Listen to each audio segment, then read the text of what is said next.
Hello bachcho, so let's see the question. In a magnetic field of 0.05 Tesla, area of a coil changes from 101 centimeter square to 100 centimeter square without changing the resistance, which is 2 ohm.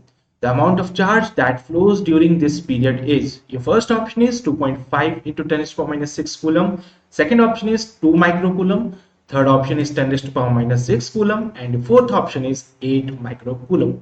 So in this question, what are the given data we have? सबसे पहले तो हमें magnetic field की value given है 0.05 Tesla.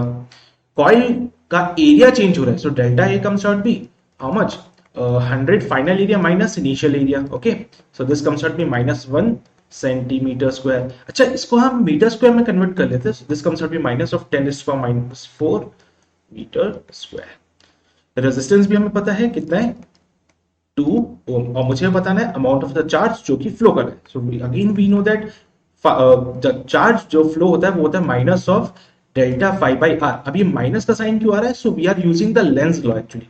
Okay, so अगर आप Lenz law का use करते हो then you will get a value of -5. अब मुझे कैसे पता चलता है? तो यहाँ पे मुझे इसलिए पता चलता है क्योंकि already we are getting the decrement in the area, तो यहाँ पे माइनस का साइन है.